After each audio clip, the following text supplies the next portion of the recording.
Everyone ignored the Mafia boss's autistic son until the waitress asked him to dance. Opening hook. "Don't look at him," the shift manager hissed, her manicured nails digging painfully into Amelia's forearm. "That's the boss's kid. He ain't right in the head. You look at him too long. His father will have you buried under the new stadium." Amelia glanced across the velvet-draped ballroom. In the center of the ruthless, glittering syndicate sat Hudson. He was rocking slightly, his eyes fixed on the dizzying spin of a crystal chandelier, completely ignored by the dangerous men exchanging envelopes and whispered threats around him. He wasn't a monster. He was just overwhelmed. As the band struck up a jarring, chaotic jazz number, Hudson covered his ears, his breath hitching. Everyone turned away. Amelia didn't. She stepped forward. Chapter 1. The Invisible Prince. The Grand Azure Hotel ballroom was a cavern of gold leaf and blood-red velvet, a monument to wealth built on a foundation of unspoken violence. For Amelia, the heavy silver tray balanced on her fingertips felt less like a tool of her trade and more like a shield. She was new to the catering company, but she wasn't stupid. She knew exactly who had rented out the entire top floor for this charity gala. The men in the tailored Italian suits who spoke in hushed, gravelly tones without moving their hands were not philanthropists. They were the apex predators of the city's underworld, led by the terrifyingly composed Silas. Amelia kept her eyes down, her breathing shallow and her footsteps light. Her job was to be invisible, a ghost dispensing champagne to wolves. But as she navigated the labyrinth of circular tables, dodging the sweeping gowns of the mobsters' wives and the sharp elbows of their bodyguards, her gaze kept snagging on the anomaly in the far corner of the room. He sat at table 41, a table situated dangerously close to the brass section of the live jazz band. He looked to be in his early 20s, possessing the same sharp jawline and dark, brooding hair as Silas. But the resemblance ended there. While Silas moved through the room like a shark cutting through water, commanding every eye, the young man seemed entirely unmoored from the physical space around him. His name, whispered in terrified reverence by the kitchen staff, was Hudson. Hudson was impeccably dressed in a charcoal tuxedo, but the bow tie had been violently yanked undone, hanging limp against his starched white collar. He sat rigidly in his gilded chair, his upper body swaying in a tight, rhythmic, back-and-forth motion. His hands were pale, the knuckles white as he rapidly tapped his index and middle fingers against his thumbs, a silent metronome keeping time to a beat only he could hear. Amelia watched as a heavy-set man with a scarred cheek barked a laugh at the next table. Hudson flinched violently, his eyes squeezing shut as if the sound were a physical blow to his temple. What struck Amelia most wasn't Hudson's obvious distress, but the absolute, chilling void of empathy surrounding him. The syndicate members, men who claimed loyalty and family above all else, treated him as if he were radioactive. They naturally parted around his table, leaving a 5-foot buffer zone of empty air. Waiters avoided refilling his water glass. Even the women, dripping in diamonds and artificial smiles, averted their eyes as if acknowledging his existence would summon the wrath of his father. Hudson was the ghost at the feast, the embarrassing secret of a man who demanded perfection in all things. Amelia felt a familiar ache blooming behind her ribs. It was the same hollow pang she used to feel when she watched kids at the playground mock her younger brother for the way he flapped his hands when he was happy. She knew what sensory overload looked like. She recognized the desperate, drowning look in Hudson's eyes as the room grew louder, the clinking of heavy crystal glasses and the booming baritone voices, layering into an unbearable crescendo of noise. The air in the ballroom was thick with expensive cigars, heavy perfumes, and roasting meats, a chaotic cocktail of sensory input that would be exhausting for anyone, let alone someone whose neurological wiring amplified every stimulus into a siren. Silas, standing by the grand fireplace with a scotch in his hand, occasionally shot a dark, unreadable glance toward his son. There was no warmth in the look, only a rigid, tightly coiled tension. It was the look of a man waiting for a bomb to detonate in his living room, entirely unsure of how to defuse it, and furious at his own helplessness. When Hudson's rocking intensified, Silas's jaw muscle feathered, and he turned his back, engaging in deep conversation with a rival capo, effectively erasing his son from his field of vision. Amelia couldn't stop looking. She noticed the intricate way Hudson was interacting with the heavy linen napkin on his lap. He wasn't just fidgeting, he was folding it, over and over, with obsessive, microscopic precision. He folded the white fabric into a perfect triangle, then a smaller triangle, smoothing the creases with his thumb until the edges were razor sharp. Then he would unfold it and begin again. It was a grounding technique, a desperate attempt to impose order on a chaotic environment. "Hey, daydreamer," a harsh whisper snapped Amelia back to reality. It was Marco, a veteran waiter whose face was perpetually slick with sweat. "You want to keep your kneecaps? Stop staring at the boss's shadow and get these canapes to the high rollers." Amelia blinked, her grip tightening on her tray. "He looks like he's in pain," she murmured softly, almost to herself. Marco grabbed her shoulder, pulling her behind a massive floral arrangement of blood-red roses. "Listen to me very carefully," he hissed, his eyes wide with genuine panic. "That boy is untouchable. He doesn't speak. He doesn't look at you. If you get too close and he freaks out, Silas will rip this hotel apart brick by brick with you inside it. You pour the drinks, you collect the glasses, and you pretend that table is empty. Understood?" Amelia looked past the roses. Hudson had stopped folding the napkin. He had his hands clamped tightly over his ears, his shoulders hunched up to his earlobes as the brass band launched into a blaring, screeching solo. The physical agony on his face was palpable.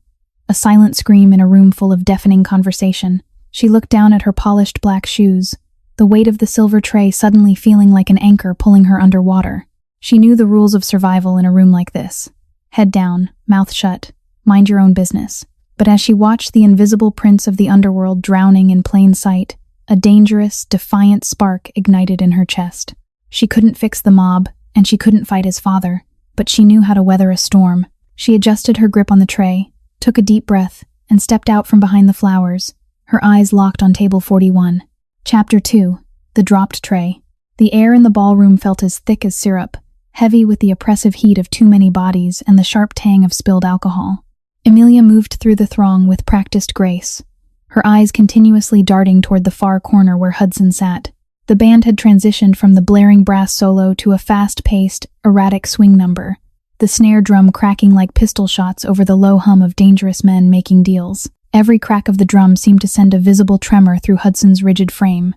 He was a tightly wound spring, and the tension radiating from him was a silent frequency that only Amelia seemed tuned into. She was carrying a fresh tray loaded with crystal champagne flutes, the tall glasses clinking faintly against each other. Her path took her perilously close to the invisible boundary line surrounding table 41. She had no intention of breaking Marco's rule just yet. She just wanted to assess the situation, to see if Hudson had a glass of water, anything to tether him to the physical world. Suddenly, a loud burst of aggressive laughter erupted directly to her left. Victor, one of Silas's top lieutenants, a man built like a cinder block with eyes as cold as dead fish, took a sudden, sweeping step backward.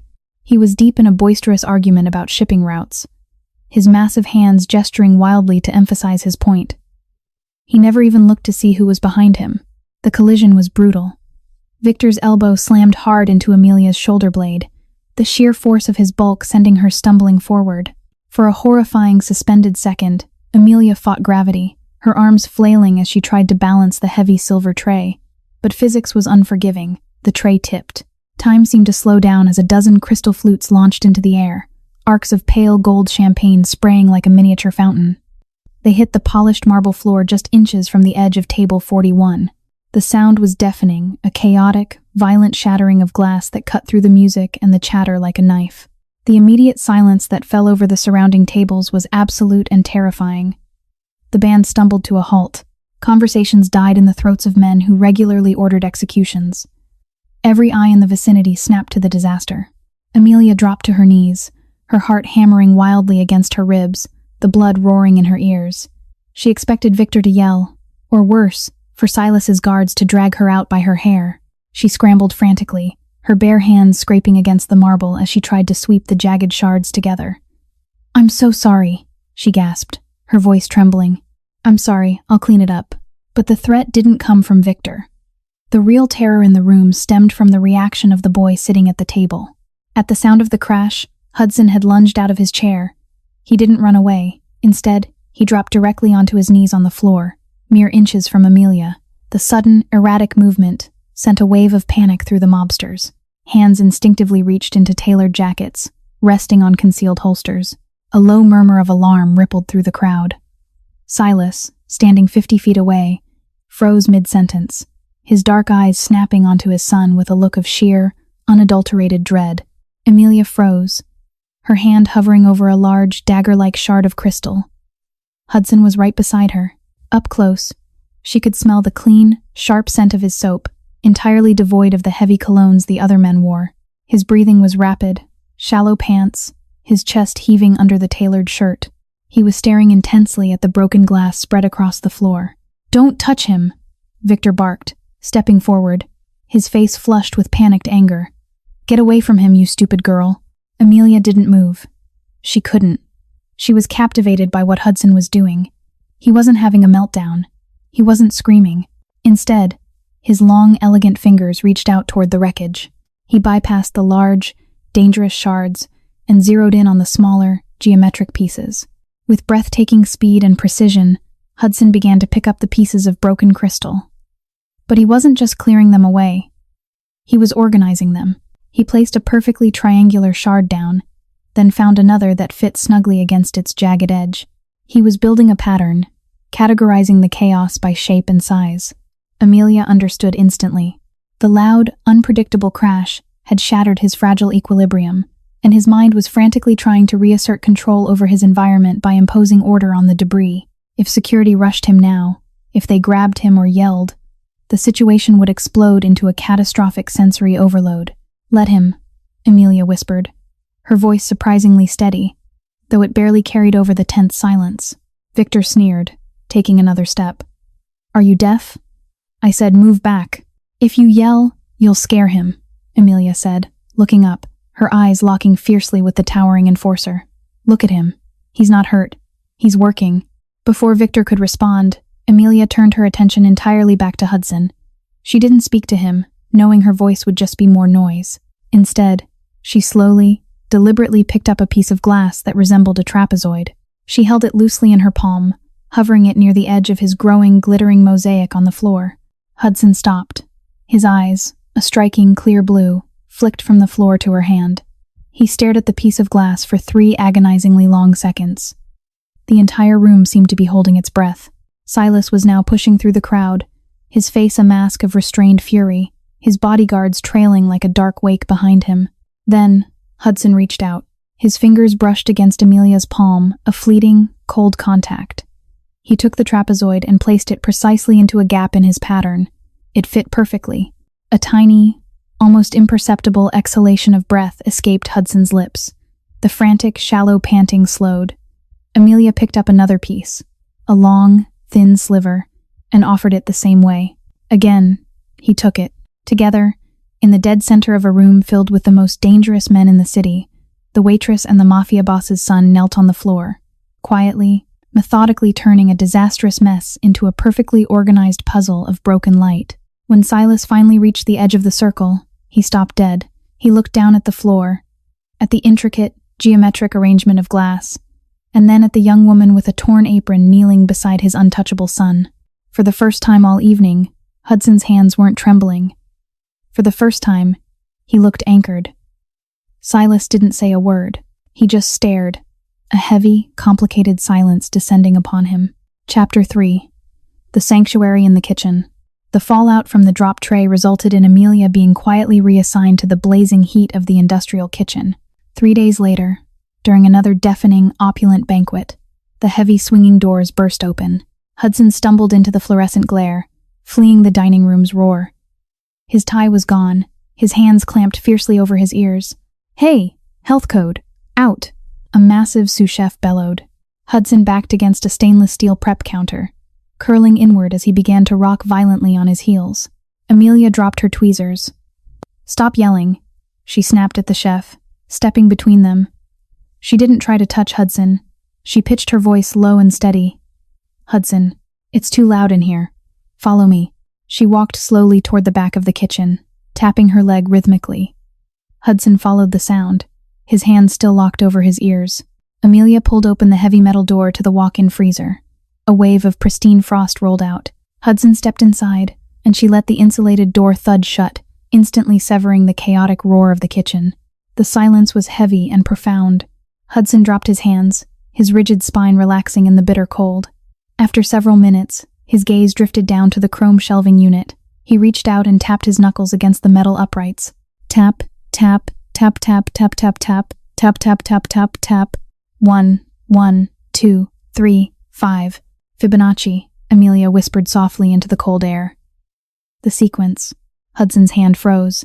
His sharp blue eyes met hers in profound surprise. He stared at her for a long moment, then tapped the shelf again. 8. Amelia smiled warmly and tapped the shelf next to her. 13. A microscopic softening appeared around Hudson's mouth. In the freezing sanctuary, surrounded by stacked boxes, they weren't the mobster's broken son and the lowly waitress. They were just two people speaking a language built on numbers and quiet. And for the first time in his life, Hudson realized someone was actually listening. Chapter 4. The Boss's Warning.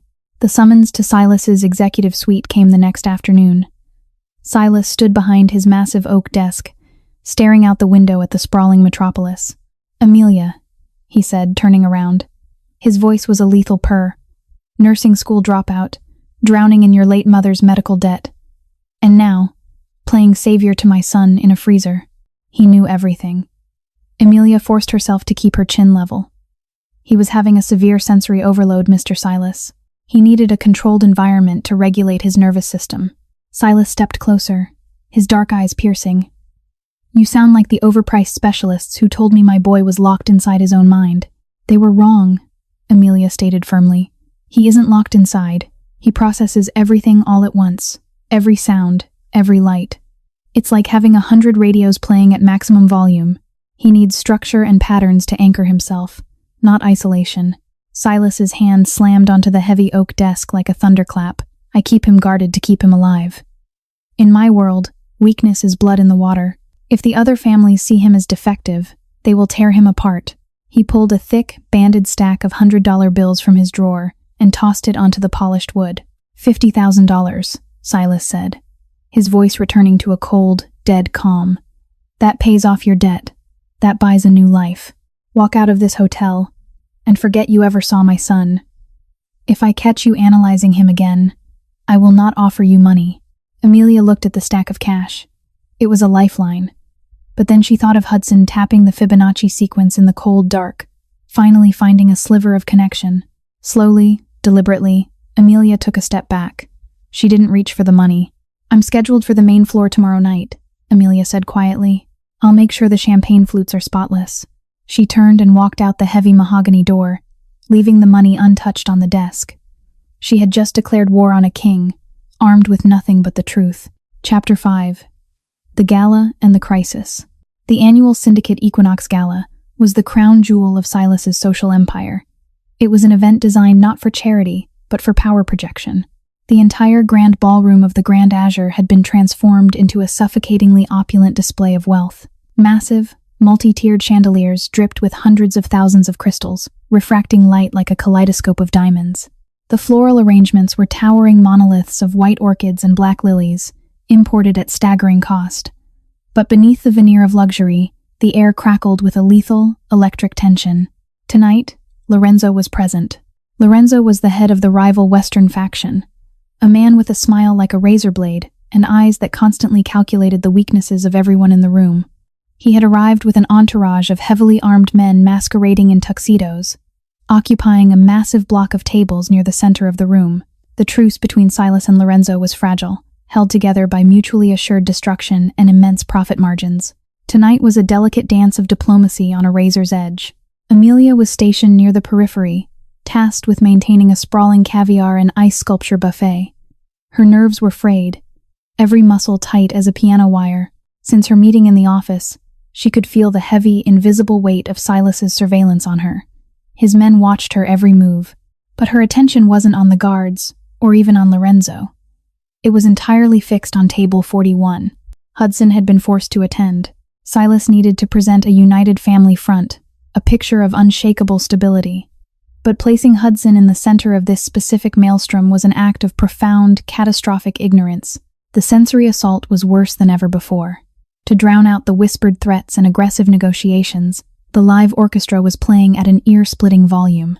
Camera flashes from hired photographers strobed randomly, slicing through the dimly lit room like lightning strikes. The combined scent of $100 cigars, roasting truffles, and 100 different heavy perfumes was a physical wall of odor. Hudson was rapidly unraveling. Amelia watched from 50 feet away, her heart hammering in her throat. Hudson was seated rigidly, his charcoal suit looking more like a straitjacket.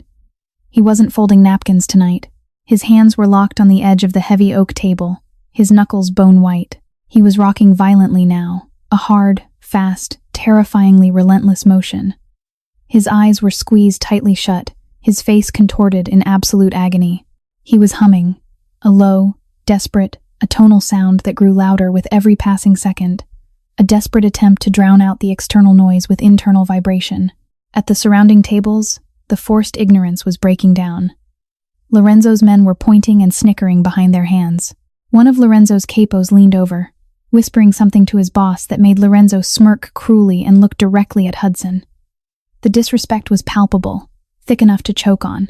Silas stood at the head table, locked in conversation with a politician he owned. Amelia watched Silas's eyes dart toward his son. She saw the flash of pure panic, followed instantly by a rigid, terrifying mask of indifference. Silas couldn't go to him, to rush to his son's side, to show weakness or admit that the boy couldn't handle the environment, would be blood in the water for Lorenzo. Silas was trapped by his own power, forced to watch his son drown. Then, the orchestra shifted into a violent, crashing crescendo, the cymbals smashing together like a car crash. It was the breaking point. Hudson let out a sharp, choked cry that cut through the music. He violently shoved his chair back. It tipped over, crashing heavily onto the marble floor. He didn't run. He dropped straight down, curling into a tight fetal position right there in the open space between the tables. He wrapped his arms around his head, pressing his face into the floor, the low hum turning into a sustained, heartbroken whimper. The ballroom stopped. The orchestra faltered and died. The clinking of glasses ceased. The silence that rushed in was heavy, predatory, and cruel. 300 of the most powerful, dangerous people in the city stared at the young man rocking on the floor. Disgust, pity, and mocking amusement played across the faces of Lorenzo's crew. Jesus, Silas. Lorenzo's voice cut through the silence, loud and dripping with false sympathy. The boy needs a hospital, not a gala. It's embarrassing. Silas went rigidly pale, his hands clenched into fists at his sides. Victor, the enforcer, started moving toward Hudson, his face red with rage, prepared to physically drag the boy out to save face. If Victor touched him now, Hudson would fight back in blind panic. It would be a disaster. Amelia couldn't breathe. The air in her lungs felt like glass. She looked at Silas, paralyzed by his pride.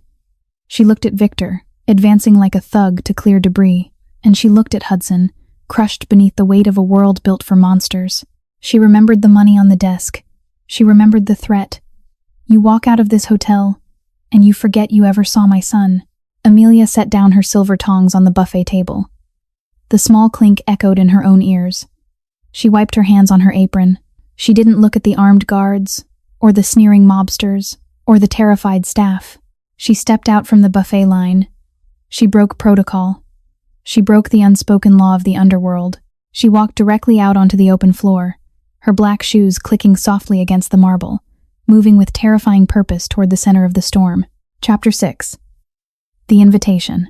The walk across the grand ballroom felt like crossing a minefield under blinding spotlights. Every eye in the cavernous room snapped from the writhing figure on the floor to the lone waitress in the starched white apron, striding purposefully into the dead zone. The air was charged with a dangerous, suffocating silence. Amelia could feel the physical weight of Silas's glare boring into the back of her head. A silent promise of destruction. But she didn't stop. She couldn't. Victor, halfway to Hudson, halted his aggressive advance, stepping into her path. His massive frame blocked her view, his face twisted in a snarl of disbelief and fury. "What do you think you're doing?" Victor hissed, his hand dropping subtly to the bulge beneath his tuxedo jacket. "Get back to the wall, girl, before I break your neck." Amelia didn't flinch. She looked Victor dead in his cold, dead eyes. She didn't shout, but she injected every ounce of authority she possessed into her voice, pitching it so only he could hear. "If you grab him, he will violently resist. He's in a state of absolute sensory overload. He will strike you. You will have to restrain him, and you will give Lorenzo the exact show he wants. You will make your boss look weak." Victor's jaw tightened. He glanced past her, toward Silas. Silas stood entirely frozen at the head table, his knuckles white against the linen tablecloth. Silas gave no order. He was paralyzed by the impossible choice between his son and his empire. Victor looked back at Amelia, uncertainty flickering behind his rage. Amelia didn't wait for his permission. She sidestepped the massive enforcer and closed the final few yards. She stopped 3 feet away from Hudson. He was still curled in a tight ball, his tuxedo jacket riding up, his hands pressing so hard over his ears that his knuckles were bruised. His breathing was rapid, jagged, and panicky.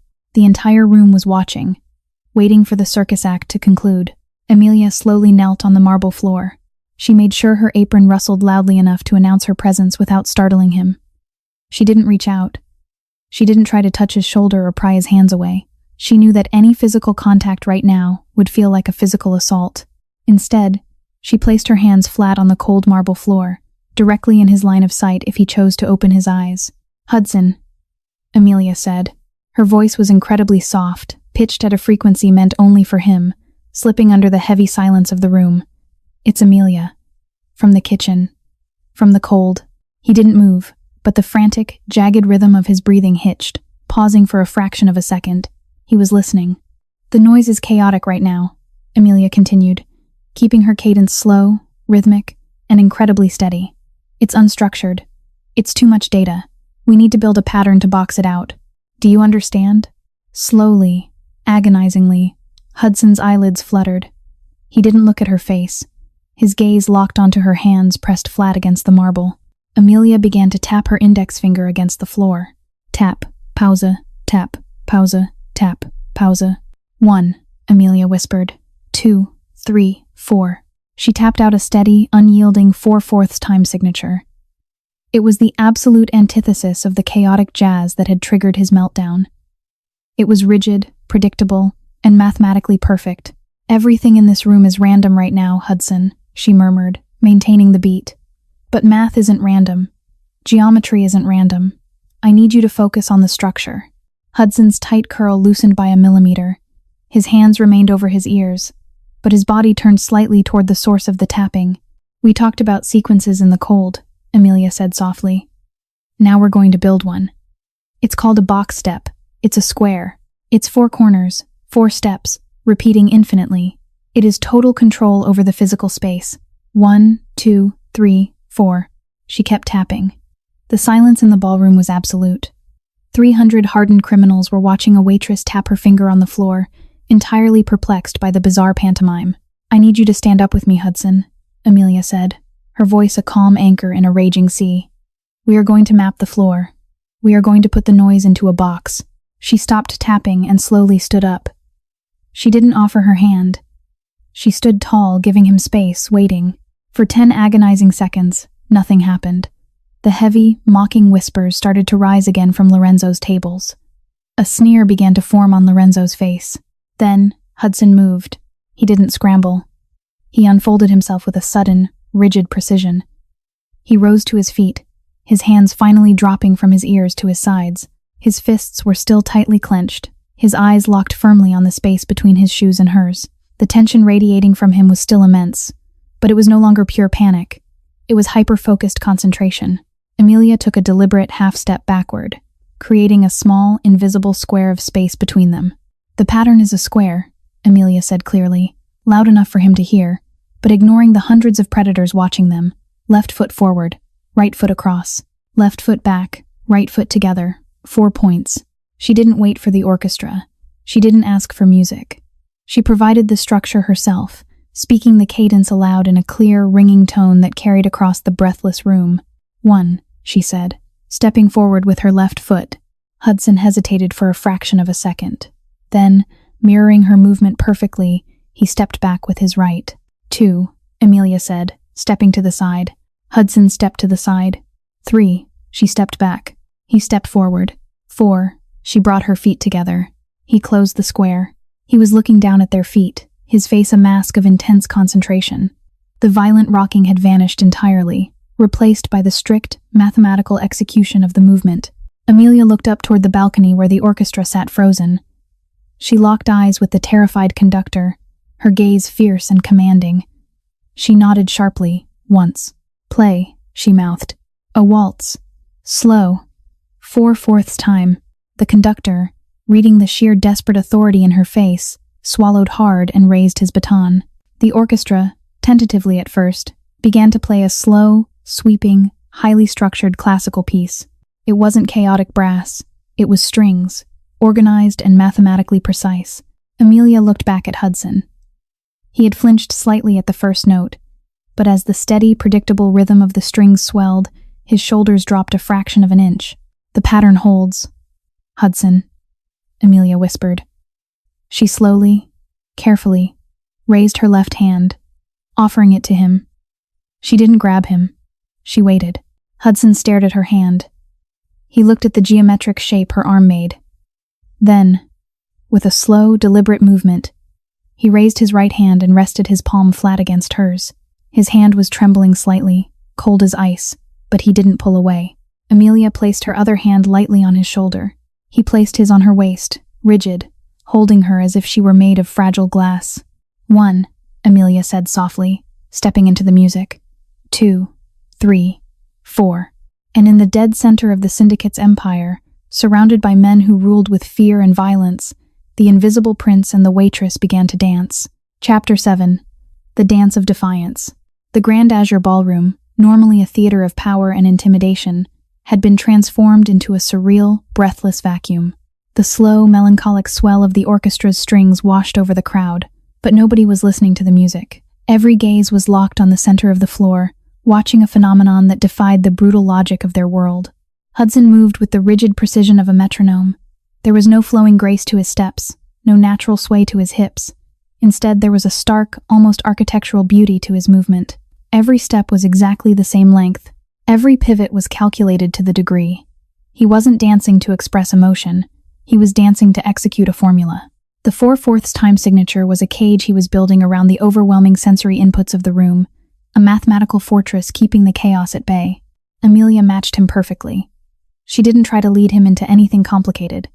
She became the mirror to his geometry. She maintained the firm, unyielding frame, her hand resting lightly on his shoulder, her other hand pressed warmly against his cold palm. She kept her eyes locked on the knot of his disheveled bow tie, knowing that direct eye contact might break his fragile concentration. 1, 2, 3, 4, she murmured continually, a soft, hypnotic chant just beneath the music. With every completed square, Amelia felt a microscopic shift in Hudson's physical tension. The death grip he had on her waist began to loosen into a secure hold. The rigid lock of his jaw softened. The frantic, shallow pants leveled out into deep, measured breaths that synced with the rhythm of the waltz. The panic was receding, replaced by the profound relief of predictability. Around them, the atmosphere was shifting from shock to something entirely different. The mocking sneers on the faces of Lorenzo's men had melted away, replaced by a confused, entirely uncharacteristic silence. They were men who understood power in terms of violence and intimidation. They didn't know how to process what they were seeing. A young man they had dismissed as a broken, pathetic creature, suddenly commanding the center of the room with a dignity that made them feel inherently small. Amelia subtly shifted their angle, slowly rotating the box step so that Hudson was facing the head table. Silas was standing exactly where he had been when the meltdown began, but the terrifying Mafia Don had vanished.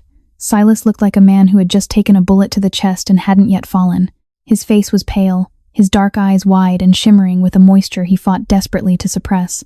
He was watching his son, the son he kept hidden, the son he believed was incapable of navigating the world without a team of armed guards moving in perfect time, anchored by a waitress in a cheap uniform. As they completed another rotation, Hudson's gaze drifted up from Amelia's collar.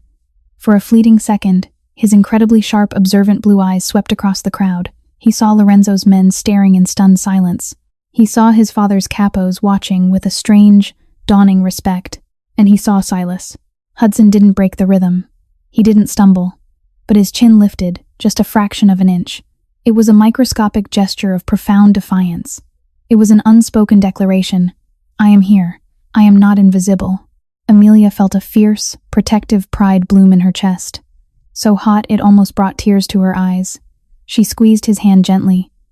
You're doing perfectly, she whispered. You own the pattern. The orchestra drew out the final, lingering chord of the waltz. Amelia slowed their steps, bringing them to a complete, balanced halt exactly in the center of their imaginary square. She stepped back, dropping her hands to her sides, breaking the physical connection slowly so as not to startle him. Hudson stood tall. His breathing was normal. The frantic rocking was gone. He looked completely, utterly present. For 5 agonizing seconds, the ballroom was dead silent. No clinking glasses, no whispers. Just the heavy, charged air of a paradigm shifting. Then, someone started clapping. It wasn't a slow, sarcastic clap. It was a genuinely stunned, heavy applause. Amelia looked over. It was Victor. The massive, terrifying enforcer who had nearly attacked her was standing by the buffet table, his large hands clapping loudly, his face a mask of complex, begrudging respect. A moment later, Marco, the shift manager, joined in. Then, hesitantly, the wives of the capos. Within 10 seconds, the entire ballroom, save for Lorenzo and his immediately furious inner circle, erupted into applause. It wasn't the polite smattering of a charity gala. It was the thunderous roar of people who had just witnessed a minor miracle and were eager to align themselves with it. Hudson flinched slightly at the sudden wall of sound, but he didn't cover his ears. He understood this noise. It wasn't chaotic. It was directed, uniform, and celebratory. He looked at Amelia, a flicker of genuine wonder crossing his face. Amelia smiled, a wide, radiant expression. She offered him a small, respectful bow.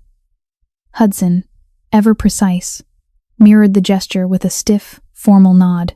Suddenly, the crowd parted violently. Silas strode onto the floor, moving with terrifying speed, ignoring the applause.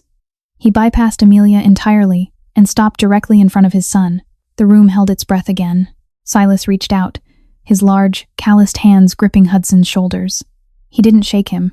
He held him as if making sure he was real. Silas leaned in and whispered something into Hudson's ear, a fiercely private moment in a room of hundreds. Hudson nodded once.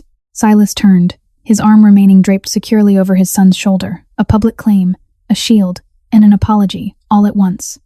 He looked over Hudson's head, his dark eyes locking onto Amelia. The absolute coldness was gone, replaced by a burning, intense calculation. Victor. Silas barked, his voice easily cutting through the dying applause. Victor stepped forward instantly. Boss, take Hudson up to the private suite. Clear the hallways, Silas commanded. Then, his eyes never leaving Amelia, he added, and bring the girl to my office. Now. The triumphant warmth in Amelia's chest vanished, replaced instantly by the cold, heavy dread of consequence. She had crossed the line. She had embarrassed Lorenzo by robbing him of his mockery, and she had forced Silas to confront his deepest shame in public. As Victor approached her, his face grim, Amelia wiped her hands on her apron, preparing herself for whatever punishment awaited her behind the heavy mahogany doors. Chapter 8. The Hidden Truth Revealed. The silence in Silas's executive office was thicker and far more dangerous than the silence in the freezer had ever been. Amelia stood in the exact same spot on the Persian rug as she had the day before, but the context had violently shifted. She wasn't just a nuisance anymore. She was a variable that had fundamentally altered the dynamics of a mafia empire. Silas stood behind his desk, a glass of amber liquid in his hand, though he hadn't taken a sip. He was staring out the window at the city lights, his back to the room. The only other person in the office was Hudson. Hudson sat in a high-backed leather wing chair near the fireplace. He looked entirely drained, the adrenaline of the gala leaving him pale and exhausted. He was rhythmically tapping his fingers on the armrest, 1, 2, 3, 4, maintaining the pattern Amelia had given him. He seemed completely detached from the tension radiating from his father. "Do you have any idea?" Silas finally spoke, his voice dangerously soft. "What you have done tonight?" Amelia kept her chin up. "I helped your son navigate a sensory crisis, sir." Silas turned around, his eyes flashing with a sudden, volatile anger. "You made a spectacle of him. You put him on display in front of Lorenzo and every shark in this city. You made us look like a sideshow. I made him look human." Amelia shot back, her fear entirely eclipsed by the same protective anger she felt on the floor. Lorenzo was already laughing at him. Your men were already ashamed of him. The only spectacle was you standing there paralyzed while your son was in agony. I gave him a way to survive the room. Silas took a step forward, the glass trembling slightly in his grip. The sheer audacity of her words hung in the air like smoke. For a terrifying second, Amelia thought he might actually strike her. Before Silas could respond, the heavy mahogany doors burst open. Victor strode in, looking unusually agitated. "Boss, sorry to interrupt," Victor said, his eyes darting to Amelia and then to Hudson. "It's Lorenzo. He's pulling his people out. They're leaving the gala early. His top lieutenant, Rossi, Just made a call in the lobby. Sounded like they're mobilizing the East Side crews.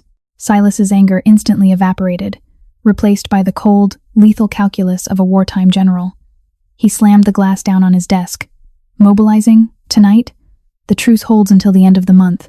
Rossi said something on the phone about the warehouse on 9th, Victor reported grimly. That's our main distribution hub. If they hit it tonight while we're all here. Silas cursed violently in Italian, moving toward a hidden safe behind a painting. Lorenzo's making a play. He saw the incident with Hudson on the floor and thought we were distracted.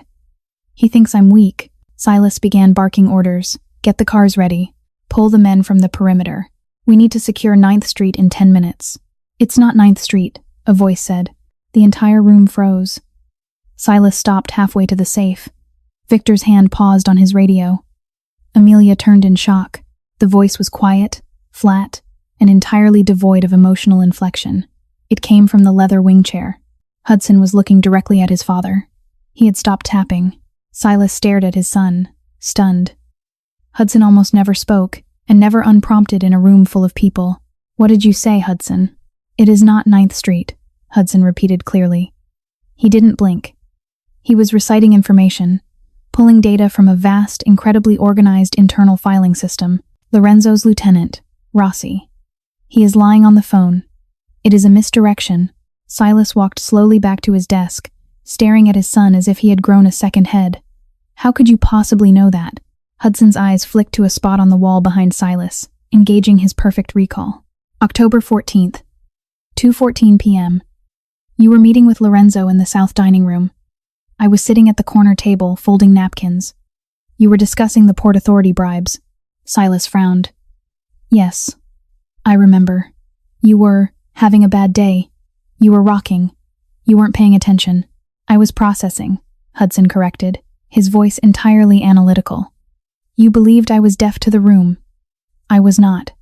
While you were looking at the shipping manifest, Lorenzo whispered to Rossi. He said, when the time comes to break the truce, make noise at the 9th Street hub. Silas will send his heavy hitters there. The real target is the docks at Pier 4. We hit the shipment when the warehouse is empty. The silence in the office was absolute, heavy with the terrifying weight of revelation. Hudson continued, his tone methodical, reeling off exact quotes. Lorenzo said, the kid is a vegetable. He doesn't hear a thing. Rossi laughed. The pitch of his laugh was a B-flat. They planned the diversion meticulously. If you go to 9th Street tonight, you will lose the inbound shipment at Pier 4. Lorenzo will cripple your supply line. Silas was completely paralyzed. He looked at his son, the boy he had hidden away, the boy he had treated as a tragic, broken liability, and realized he was looking at the most dangerous weapon in his entire organization. Hudson wasn't locked inside his own mind. His mind was a fortress, absorbing, categorizing, and perfectly retaining every single whispered secret in the syndicate.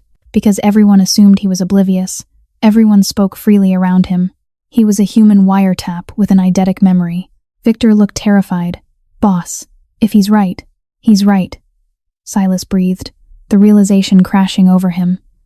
He looked at Hudson, his eyes wide with a mixture of awe and profound, crushing guilt.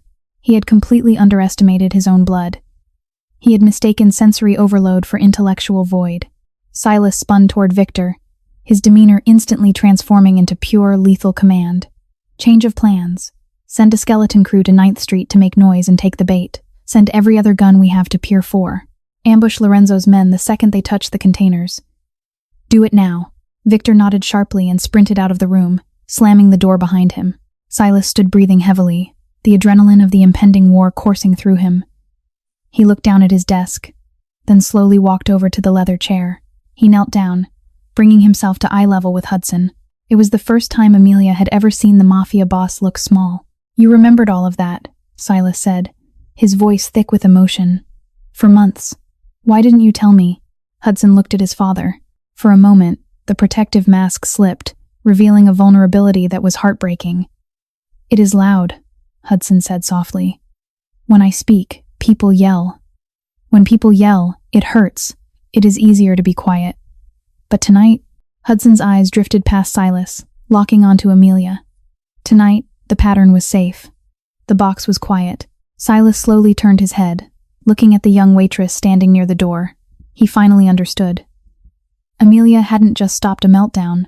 She had provided the key to unlock the fortress. She had spoken a language of structure and safety that allowed Hudson to step out of his terrifying isolation and participate in the world. She had just saved his empire. Chapter 9. The Shift in the Empire. The ambush at Pier 4 was a massacre. Lorenzo's men, expecting to walk into an unprotected shipment, walked blindly into a wall of lead and ruthless precision. By dawn, the Western faction was decimated, their leadership scrambling for survival, and Lorenzo's ambitions of taking over the city were permanently buried beneath the cold waters of the harbor. Silas had won a decisive victory, a victory entirely orchestrated by the eidetic memory of a son the underworld had written off as defective. 3 days after the gala, the atmosphere inside the Grand Azure was unrecognizable. The frantic, nervous energy that usually accompanied the aftermath of a syndicate war was entirely absent. Instead, there was a strange, subdued awe. Word had leaked through the ranks. The men didn't know the exact details of the Pier 4 ambush, but they knew that Hudson had been the architect of Lorenzo's downfall. The invisible prince was no longer invisible. He was terrifying in an entirely new way. Amelia was standing in the empty ballroom, sunlight streaming through the massive windows, illuminating the exact spot where she and Hudson had danced. She had been summoned again, but this time, the walk up the grand staircase hadn't felt like a march to the gallows. It felt like walking into a new world. The heavy mahogany doors opened, and Silas walked in. He looked exhausted, the bags under his eyes dark and heavy, but there was a strange peace about him. He wasn't wearing his suit jacket, and his tie was loosened. He looked less like a king and more like a man who had finally set down a crushing burden. He didn't walk to his desk. He walked over to Amelia, stopping a respectful distance away. "I have spent 20 years building an empire," Silas began, his voice rough. "I built it on fear, on violence, on knowing every weakness of every man in this city, but I couldn't see the strength in my own house." He looked out the window, his jaw tightening. "I thought I was protecting him by hiding him. I thought he was broken. I never realized that the world was just too loud for him to show us how brilliant he is." Silas turned back to Amelia, his dark eyes locking onto hers with intense sincerity. "You saw what all of my doctors, all of my money, and all of my power could not see. You saw my son." Silas reached into his pocket and pulled out an envelope. It was thick, white, and completely unmarked. He held it out toward her. "This is not a payoff," Silas said, anticipating her refusal. "This is a debt. There is enough in there to pay off your mother's bills 10 times over. You can walk out of here right now, go back to nursing school, and live a beautiful, quiet life. You have my absolute word that you will never be bothered by my world again." Amelia looked at the envelope. It was everything she had ever wanted. It was freedom. "Or," Silas continued, his voice dropping slightly, "you can stay." Amelia looked up, surprised. "Hudson." "He is changing," Silas said, a hint of genuine wonder in his voice. "He spoke to me this morning. We had breakfast. He told me the exact nutritional breakdown of an egg, but he spoke to me. He feels safe when the environment is structured. He trusts you, Amelia. He understands the patterns you build." Silas let his hand drop, keeping the envelope visible but not pushing it. "I am restructuring my entire operation. The business will happen elsewhere. This hotel, this floor. It is going to be quiet, but he needs a guide. Someone who understands his geometry. Someone who isn't afraid of him and isn't afraid of me. I am offering you a position. Not as a waitress, as his chief of staff, his companion. Whatever title you want." Amelia stood in the sunlit ballroom, the dust motes dancing in the silent air. She thought about the brutal, bloody reality of Silas's world. She had no illusions about the men who ran this syndicate. They were dangerous. But then she thought about the walk-in freezer. She thought about the Fibonacci sequence tapped out on cold chrome. She thought about the desperate, brilliant blue eyes of a boy who just needed someone to help him count the beat in a chaotic symphony. The door at the far end of the ballroom clicked open. Hudson walked in. He was wearing a soft, gray sweater instead of a rigid suit. The oppressive tension that usually radiated from him was gone. He walked with purpose, his eyes clear and focused. He didn't look at the chandelier. He walked directly toward his father and Amelia. He stopped a few feet away, respecting the spatial boundaries.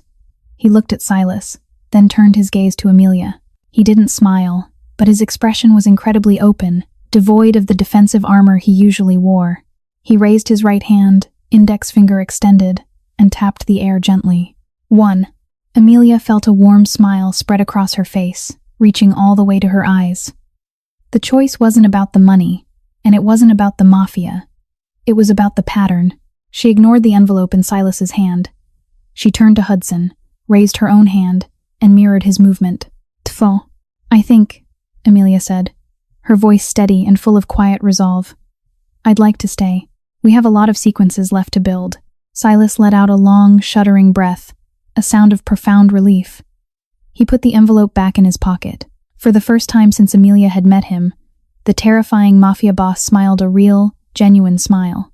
He turned and walked out of the ballroom, leaving the invisible prince and the waitress in the quiet sunlight, standing perfectly, safely, in their square. Conclusion. True brilliance is often hidden beneath the surface of what the world misunderstands. While the ruthless empire saw only a broken boy to be pitied and hidden away, it took someone with the empathy to listen to the silence to unlock a mind that could outsmart them all. Hudson and Amelia's story proves that sometimes the most profound strength isn't found in violence or power, but in the gentle courage to build a pattern in the chaos and ask someone to dance. If you were moved by this story of hidden genius and the power of empathy, please hit the like button, share it with someone who appreciates a great twist, and subscribe for more deep, emotional stories.